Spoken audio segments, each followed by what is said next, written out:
Hello student. Last class में हम लोग पढ़ रहे थे कोडेटा को 3 सब फाइलम में डिवाइड किया गया है। यूरोकोडेटा, सिफेलोकोडेटा और वर्टिब्रेटा। ठीक है। और वर्टिब्रेटा को 2 डिवीजन में बांटा गया है। कौन सा? एग्नेथा और ग्नेथोस्टोमेटा। एग्नेथा और ग्नेथोस्टोमेटा। ठीक है। ये सब चीज़ हम लोग पिछले क्लास में कवर कर लिए थे। आज जो हम लोग को देखना है वो थोड़ा सा पिछला जो टॉपिक था जो हम लोग देख रहे थे कोडेट्स में और नॉन कोडेट्स का, उसका एक हम कलेक्टिवली आज हम लोग क्या करेंगे, लाइन डायग्राम के माध्यम से उसका स्टडी करेंगे। ठीक है। चलिए देखिए हम लोग क्या क्या पढ़ चुके हैं। एनिमल किंगडम में हम पढ़े हैं 2 चीज़ आते हैं। एक नॉन कोडेट्स, भाई 2 ग्रुप आते हैं ना, एक नॉन कोडेट्स और दूसरा क्या, कोडेट्स। ठीक है। नॉन कोडेट्स का मतलब क्या होता है कि नोटोकॉड क्या होगा, अब्सेंट होगा। और कोडेट्स का मतलब होता है, कोडेटा का मतलब होता है क्या कि नोटोकॉड क्या रहेगा, प्रेजेंट रहेगा। ये हम चर्चा कर चुके थे। नॉन कोडेट्स जिसमें नोटोकॉड अब्सेंट है, तो नॉन कोडेट्स में हम लोग क्या देखे थे, नॉन कोडेट्स में हम लोग पढ़े थे फाइलम प्रोटोजोआ से इकाइनोडर्मेटा तक। फाइलम प्रोटोजोआ से इकाइनोडर्मेटा तक ये हमारा क्या है, नॉन कोडेट्स है। इसके अलावा एक नॉन कोडेट्स का और फाइलम है, कौन सा, हेमिकोडेटा। हेमिकोडेटा को एक्चुअली कोडेट्स में रखा गया था, लेकिन अब उसको फिर किस में रख दिया गया है, तो हटा के वहाँ से नॉन कोडेट्स में। तो आप याद रखिएगा नॉन कोडेट्स का फाइलम क्या होगा, प्रोटोजोआ से लेकर के इकाइनोडर्मेटा, या डायरेक्ट आप बोल सकते हैं कहाँ तक, तो हेमिकोडेटा तक। ठीक है। एक कौन सा है, तो नॉन कोडेट्स है।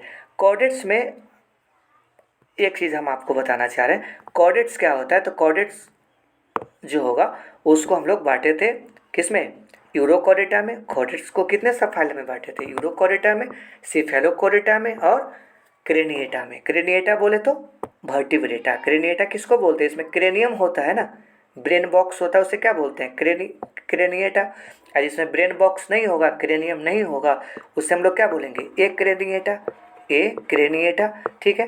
तो वर्टिब्रेटा का एक और नाम क्या है, क्रेनिएटा या यूकोडेटा। यू मतलब क्या होता है, ट्रू कोडेट्स, इसी को ही बोलते हैं वर्टिब्रेटा को। ठीक है, ट्रू कोडेट्स। ठीक है। चलिए तो हम लोग देख रहे थे अब कोडेटा में आपको बताया जो यूरोकोडेटा होगा, कौन सा, यूरोकोडेटा होगा और सिफेलोकोडेटा होगा, इस दोनों को मिला के हम लोग क्या बोलते हैं, प्रोटोकोडेटा। क्या बोलते हैं, प्रोटोकोडेटा या इनवर्टिब्रेट कोडेटा, या आपको और बताए थे क्या, एक क्रेनिएटा मतलब इस दोनों में क्रेनियम नहीं होता है। राइट। चलिए आपको क्रेनिएटा में डिस्कस किए थे कि क्रेनिएटा बोले तो वर्टिब्रेटा को वर्टिब्रेटा क्यों बोलते हैं, क्योंकि क्या पाया जाता है, वर्टिब्रल कॉलम। क्या पाया जाता है, वर्टिब्रल कॉलम पाया जाता है। ठीक है, समझ में आ गया। अब देखिए तो ये जो हमारा हुआ उसमें 2 पार्ट हो गया। इस एनिमल किंगडम में मुख्य रूप से अगर हम लोग देखें एट लास्ट, तो 2 पार्ट हो गया। एक हो गया इनवर्टिब्रेट का, एक किसका हो गया, इनवर्टिब्रेट्स का, और दूसरा किसका हो गया, वर्टिब्रेट्स का। तो इनवर्टिब्रेट्स जो हुआ ना, वो यहाँ से लेकर के ये आपको दिखाई दे रहा है ना, इस सबको हम इसको क्या बोलेंगे, इनवर्टिब्रेट्स में आपका क्या आता है, इधर देख रहे हैं नॉन कोडेट्स आ गया ना। क्यों भाई, इसमें तो वर्टिब्रल कॉलम नहीं है। इसके अलावा यूरोकोडेटा, कोडेट्स में भी बहुत सारे, देखिए कोडेट्स है, एक लाइन बड़ा अच्छे से समझिएगा, ये क्या है, कोडेट्स है लेकिन इनमें रीढ़ की हड्डी नहीं है, इसमें बैकबोन नहीं है, वर्टिब्रल कॉलम नहीं है। ठीक है कोडेट्स लेकिन इसमें वर्टिब्रल कॉलम नहीं है। तो मैं आपसे पूछूं all chordates are vertebrates, all chordates are vertebrates but all vertebrates are not chordate। ठीक है, all vertebrates are chordates। जितने भी vertebrates होते हैं वो सब क्या होते हैं, chordates होते हैं, लेकिन सभी chordates vertebrate नहीं होते हैं। क्यों, आपको यहाँ पे क्लियर हो रहा है ना, ये भी तो chordates है, ये क्या है, chordates है, लेकिन इसमें रीढ़ की हड्डी नहीं पाई जा रही है। क्लियर हो गया ना। तो all vertebrates are chordate but all chordates are not vertebrate। Clear. चलिए भाई देखिए अब क्या देखना है, एनिमल किंगडम। एनिमल किंगडम जो होगा आपका, उसमें एक बात जो मैंने आपको बताया है, एक मिनट, देखिए क्या लिखा हुआ है भाई, all vertebrates are chordates but all chordates are not vertebrates. समझ गए? क्लियर? चलिए, एनिमल्स जो होते हैं ना बाबू, दो प्रकार के होते हैं on the basis of cell, number of cells. जिसमें एक सेल होगा उसको यूनिसेलुलर बोलेंगे, और एक से ज़्यादा सेल होगा उसे मल्टी सेलुलर बोलेंगे। यूनिसेलुलर का एग्जाम्पल क्या हो सकता है? प्रोटोजोआ, अमीबा, पैरामीशियम, प्रोटोजोआ में ही तो आते हैं ना। मल्टी सेलुलर मतलब एक से ज़्यादा सेल, जो आपका फाइलम पढ़े हैं पोरीफेरा से लेकर के कॉर्डेटा तक। भाई जो आप फाइलम पढ़े हैं ना, पोरीफेरा, सिलेंट्रेटा, टीनोफोरा, इकाइनोडर्मेटा, ये सब पढ़े हैं ना फाइलम, एनिलिडा, अर्थोपोडा, ये जो भी फाइलम आप पढ़े हैं वो कैसे होते हैं? मल्टी सेलुलर होते हैं। कैसे होते हैं? मल्टी सेलुलर होते हैं। ठीक है, चलिए, मल्टी सेलुलर जो एनिमल्स होगा, मल्टी सेलुलर जो एनिमल्स होगा वो या तो डिप्लोब्लास्टिक होगा, नहीं तो ट्रिप्लोब्लास्टिक होगा। देखिए आपके सामने एक नया वर्ड है, डिप्लोब्लास्टिक और ट्रिप्लोब्लास्टिक। इसे समझाने से पहले हम आपको बताना चाह रहे हैं, जब माँ के गर्भ में, यूटेरस में इम्ब्रायो का डेवलपमेंट होता है, तो during the development of embryo, embryo जब बन रहा होता है, फीटस बन रहा होता है, तो 3 जर्म लेयर का फॉर्मेशन होता है। इम्ब्रायो में, इम्ब्रायोनिक स्टेज में 3 जर्म लेयर का फॉर्मेशन होता है, जिसमें बाहर वाला इक्टोडर्म, बाहर वाला को क्या बोलेंगे? इक्टोडर्म, इक्टोडर्म, बीच वाला को मीजोडर्म, और लास्ट वाला को बोलेंगे हम लोग क्या? इंडोडर्म। लास्ट वाला को क्या बोलेंगे? इंडोडर्म। इक्टोडर्म, मेजोडर्म और इंडोडर्म, ये तीनों बीड़ा उठाते हैं उस इम्ब्रायो में अलग अलग ऑर्गन बनाने के लिए, ऑर्गेनोजेनेसिस करने के लिए। तो कभी आपसे पूछा जाए ऑर्गन्स का फॉर्मेशन किससे होता है, तो इक्टोडर्म, मेजोडर्म और इंडोडर्म से होता है। और इक्टोडर्म, मेजोडर्म और इंडोडर्म तीनों को कंबाइनली हम लोग बोलते हैं जर्म लेयर्स। क्या बोलते हैं? Germ layers. तो हम लोग को समझ में आया, जो जर्म लेयर्स होते हैं वह ऑर्गेनोजेनेसिस में हेल्प करते हैं, ऑर्गेनोजेनेसिस में भाग लेते हैं। क्लियर हो गया? तो अगर किसी में 2 जर्म लेयर है, इक्टोडर्म, इंडोडर्म है, तो बोलेंगे क्या? बोलिए भाई, 2 है ना, डिप्लोब्लास्टिक। अगर तीनों जर्म लेयर है, इक्टो, मीजो, इंडो, तीनों जर्म लेयर है, उसे क्या बोलेंगे? ट्रिप्लोब्लास्टिक। ठीक है, तो आइए देखते हैं। डिप्लोब्लास्टिक का मतलब होता है embryo have 2 germ layers. Embryo have 2 germ layers. कौन सा? इक्टोडर्म और इंडोडर्म। उसे क्या बोलेंगे? डिप्लोब्लास्टिक। डिप्लोब्लास्टिक का जो एग्जाम्पल होगा वह कौन सा फाइलम होगा? याद रखेंगे, पोरीफेरा, सिलेंट्रेटा और टीनोफोरा, PCC, पोरीफेरा, सिलेंट्रेटा और टीनोफोरा। मतलब पहला जो 3 फाइलम होगा ऊपर से, पोरीफेरा, सिलेंट्रेटा और टीनोफोरा, वह डिप्लोब्लास्टिक होंगे। उसमें जो ऑर्गेनिज्म होंगे इस तीनों फाइलम में आने वाले, उनका डेवलपमेंट 2 जर्म लेयर्स इक्टोडर्म और इंडोडर्म से होता है। राइट? क्लियर? क्रिस्टल क्लियर है भाई? चलिए, अब हम लोग देखते हैं ट्रिप्लोब्लास्टिक। ट्रिप्लोब्लास्टिक में क्या है भाई? ठीक, यहाँ पे क्या करना है, कितना बोलना है? 3, यानी इम्ब्रायो हैव 3 जर्म लेयर्स। जिसके इम्ब्रायो में कितने जर्म लेयर्स हो? 3 जर्म लेयर हो, इक्टोडर्म हो, मेजोडर्म हो और इंडोडर्म हो। और ये तीनों जर्म लेयर्स मिल करके उस इम्ब्रायो में क्या बनाता हो? ऑर्गन्स बनाता हो। उसे हम लोग बोलते हैं क्या? Triploblastic animal. ठीक है, एग्जाम्पल कौन से फाइलम आएंगे इसमें? तो याद रखना है, प्लेटीहेलमिन्थस, प्लेटीहेलमिन्थस से कॉर्डेटा तक, प्लेटीहेलमिन्थस से कॉर्डेटा तक जितने भी होंगे वो सब किस में आएंगे? ट्रिप्लोब्लास्टिक एनिमल्स में आएंगे ना, ट्रिप्लोब्लास्टिक में आएंगे ना। ठीक है, चलिए, पढ़िए ना भाई, Platyhelminthes, Aschelminthes, Annelida, Arthropoda, Mollusca, Echinodermata, Hemichordata, Chordata, ये सब किस में आते हैं बताइए? ट्रिप्लोब्लास्टिक में आते हैं। क्लियर है? Any confusion? No any confusion. Okay, चलिए आगे बढ़ते हैं। तो देखिएगा, लेवल ऑफ ऑर्गेनाइजेशन। आइए हम लोग देखते हैं, एक इंडिविजुअल्स का शरीर एक इंडिविजुअल्स बॉडी जो होता है वह कैसे बना होता है, उसका सबसे छोटा यूनिट, ठीक है, कौन सा होता है। और उस छोटे यूनिट्स को बनाने के लिए आप सोच रहे होंगे छोटा यूनिट जो होता है इंडिविजुअल बॉडी का सेल्स होता है। मैं मानता हूँ सेल्स होता है, लेकिन उस सेल्स भी तो डिफरेंट कंपोजिशन का बना होता है, डिफरेंट केमिकल कंपोजिशन का बना होता है कि नहीं। तो हम लोग अभी उसी चीज़ को डिस्कस करने वाले हैं लेवल ऑफ ऑर्गेनाइजेशन में। देखिए, biological organization starts with the sub microscopic molecules. Biological organization जो स्टार्ट हुआ है वो किससे स्टार्ट होता है, sub microscopic molecules level. Sub microscopic मतलब होता है, मतलब बहुत बहुत सूक्ष्म कण, बहुत छोटा कण, ठीक है, समझ रहे हैं, बहुत ही छोटा कण जो माइक्रोस्कोप से भी छोटे हो, जो जिसको माइक्रोस्कोप भी उस चीज़ को रीड नहीं कर पा रहा है, ठीक है, उसको हम लोग बोलते हैं क्या, सब माइक्रोस्कोपिक लेवल से स्टार्ट होता है। Passes through the microscopic cellular level, उसके बाद धीरे धीरे धीरे धीरे किस लेवल पे आ जाएंगे, सेल लेवल पे। वो जो हमारा सब माइक्रोस्कोपिक मॉलिक्यूल होगा आपस में एग्रीगेट हो जाएगा, कलेक्ट हो जाएगा। कलेक्ट होने के बाद क्या बनाएगा, आपका सेलुलर लेवल बनाएगा, जिससे हम लोग माइक्रोस्कोपिक हम लोग उसे देख सकते हैं, ठीक है कि नहीं।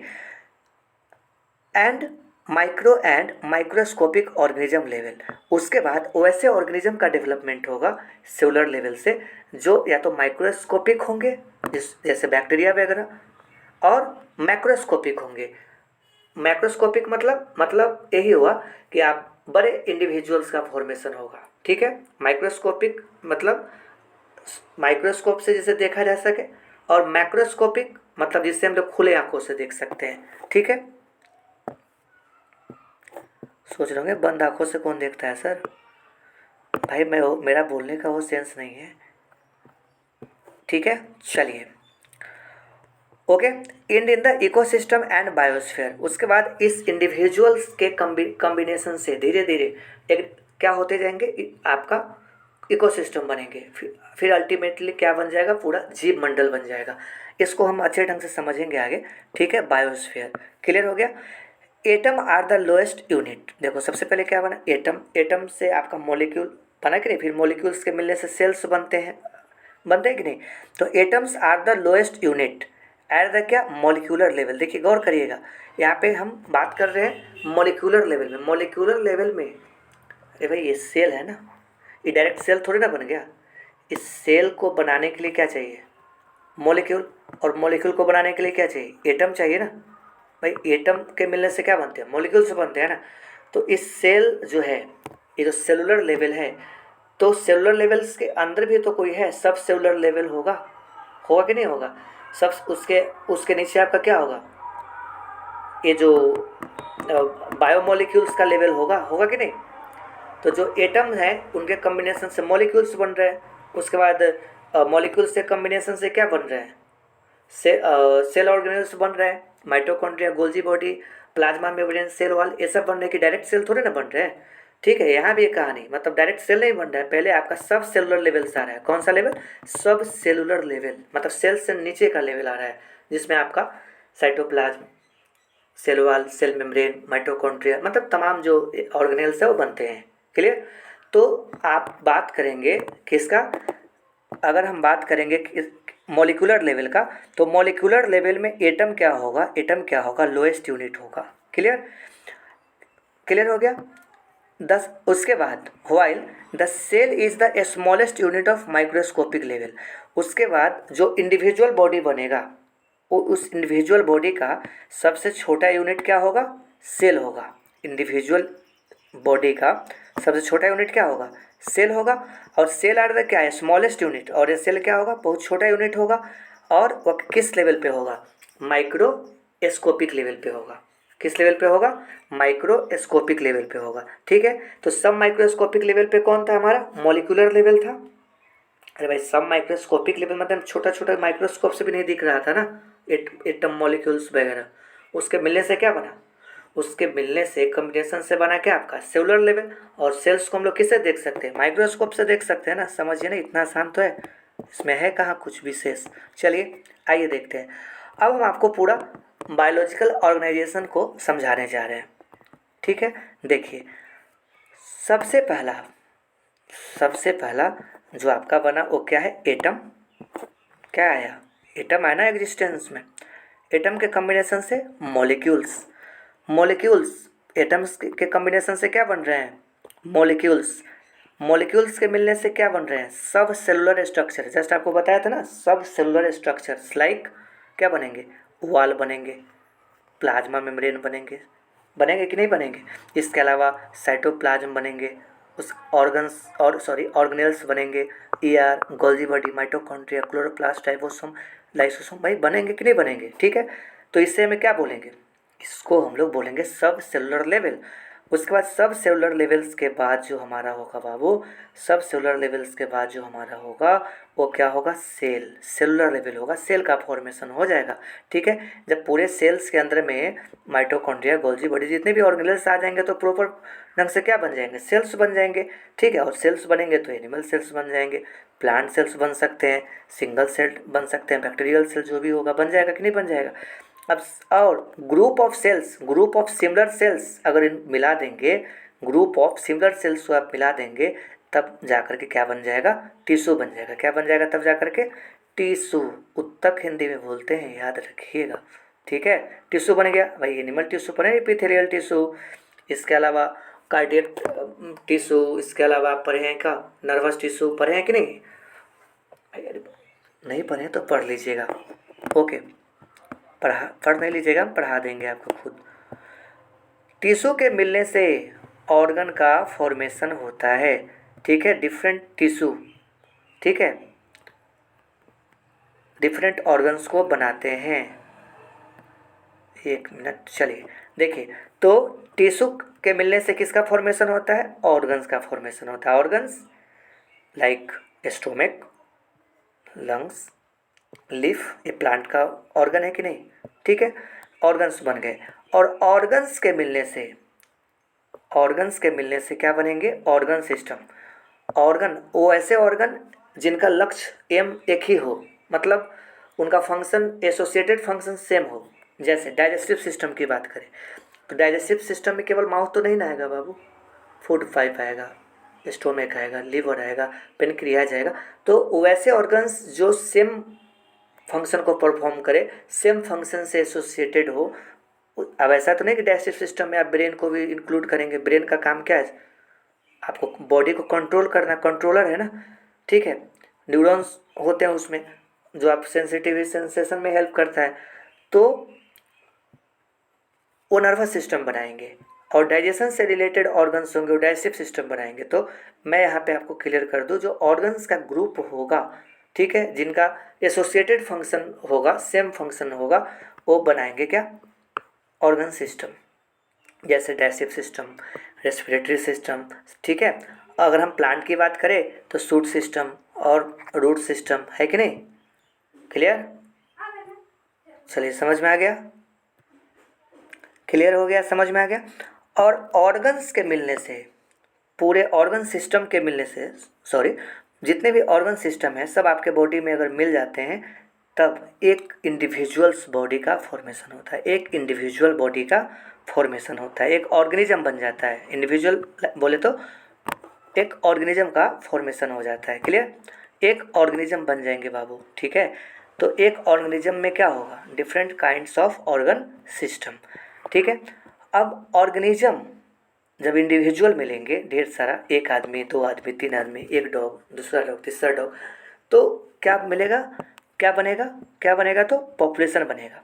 ठीक है, लेकिन मान लीजिए कि यहाँ पे दो आदमी हैं, यहाँ पे दो डॉग है, यहाँ पे एक कैट है, तो इसको हम लोग क्या बोलेंगे, पॉपुलेशन इसको नहीं बोलेंगे, इसको हम लोग पॉपुलेशन नहीं बोलेंगे, इसको कम्युनिटी बोल देंगे ना। क्योंकि यहाँ पे ह्यूमन का पॉपुलेशन है, डॉग का पॉपुलेशन है, कैट का पॉपुलेशन है, तो उससे हम कम्युनिटी बोलेंगे। पॉपुलेशन उसको बोलेंगे जो सेम स्पेसीज का हो। जैसे ह्यूमन हो तो पूरा ह्यूमन ही है, डॉग हो तो डॉग का पॉपुलेशन, ह्यूमन का पॉपुलेशन, इंसेक्ट्स का पॉपुलेशन, बटरफ्लाई का पॉपुलेशन, समझ रहे हैं। यानी पॉपुलेशन का मतलब क्या होता है, ग्रुप ऑफ क्या, सिमिलर इंडिविजुअल्स, ठीक है, ऑफ सेम स्पेसीज, ठीक है, ऑफ सेम स्पेसीज का होगा और पार्टिकुलर एरिया में रहेंगे। ठीक है, उसको क्या बोलेंगे हम लोग, पॉपुलेशन। अब देखिए पॉपुलेशन ढेर सारा मिल जाएगा, human population, cat population, rat population, insect population, ये सबको मिला दीजिएगा, सब एक हैबिटाट्स में रह रहे हैं, तो मिला के क्या बोलेंगे, कम्युनिटी। पॉपुलेशन का समूह क्या बनाएगा, कम्युनिटी बनाएगा, समुदाय बनाएगा ना भाई। अरे भाई एक सोसाइटी में अलग अलग कम्युनिटी के लोग होते हैं कि नहीं होते, अलग अलग कास्ट के लोग होते हैं कि नहीं होते, होते हैं। तो डैट मीन्स क्या है, वो कम्युनिटी है। एक ऐसे ही जस्ट एग्जाम्पल हम आपको बता रहे हैं, ठीक है। चलिए अब देखिए डिफरेंट कम्युनिटी को मिलाने से, डिफरेंट कम्युनिटी को मिला दीजिए, डिफरेंट कम्युनिटी को मिला देंगे तब हमारा बन जाएगा क्या, इकोसिस्टम। डिफरेंट कम्युनिटी को मिला दीजिएगा तो क्या बन जाएगा, इकोसिस्टम बन जाएगा, ठीक है। अब देखिए इकोसिस्टम बहुत सारा मिलेगा, ढेर सारा इकोसिस्टम मिला दीजिए, टेरेस्ट्रियल इकोसिस्टम, इक्वेटिक इकोसिस्टम, है ना, ये सब मिला दीजिए आप, फॉरेस्ट इकोसिस्टम। अगर इसको आप मिलाते हैं तब आपको क्या बनेगा, लैंडस्केप बनेगा। क्या बनेगा, लैंडस्केप, ठीक है, क्लियर हो गया। और मैंने बहुत सारा लैंडस्केप को मिलाने से, लैंडस्केप क्या हो आप पढ़ेंगे 12th में। अब बहुत सारा लैंडस्केप को मिला दीजिएगा तो बन जाएगा बायोम। क्या बनेगा, बायोम। आप डायरेक्ट भी बोल सकते हैं कि ढेर सारा इकोसिस्टम के मिलाने से क्या बनता है, तो बायोम बनते हैं। क्या बनते हैं, बायोम। ओके चलिए बायोम बन गया, बायोम में ढेर सारा इकोसिस्टम समाहित है, ठीक है। अब इस बायोम के मिलाने से, इस बायोम के ढेर सारा बायोम के मिलाने से, ठीक है, ये बायोम टुंड्रा है, अल्पाइन टुंड्रा, ठीक है ना, डेजर्ट है कि नहीं, कोनिफर्स है, ये सब क्या है, बायोम ही तो है। तो बायोम को अगर आप मिलाते हैं, ढेर सारा बायोम को मिलाते हैं तब जाकर के जीव मंडल बनता है, बायोस्फीयर बनता है। और बायोस्फीयर, जीव मंडल, पूरा संसार, जीवों का संसार, वो क्या होगा, तो हाईएस्ट लेवल पे होता है। क्या होता है, हाईएस्ट लेवल पे होता है।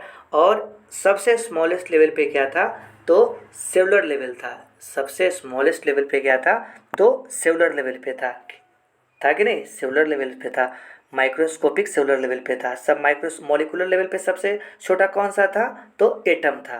मॉलिक्यूलर लेवल पे कौन सा था, एटम था, ठीक है, क्लियर हो गया। चलिए तो इतना हम लोग को समझ में आ गया, ठीक है ना।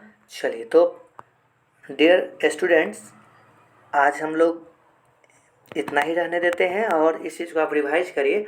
और चलते चलते हम आपको एक चीज़ बताना चाह रहे हैं कि जो भी स्टूडेंट्स या जो भी लोग इस वीडियो को देख रहे हैं वो क्या करें, अपने इस चैनल को स्नेह दें और ज़्यादा से ज़्यादा लोगों तक पहुंचाएं। खुद सब्सक्राइब करिए और उन लोगों से भी, अपने मित्र, अपने सर्कल में जितने भी लोग हैं सभी से सब्सक्राइब करवाइए, लाइक और शेयर करवाइए, ताकि जो भी वीडियो बनेगा उसका नोटिफिकेशन सीधे आपके मोबाइल पे पहुंचेगा। ओके चलिए, थैंक यू टू ऑल।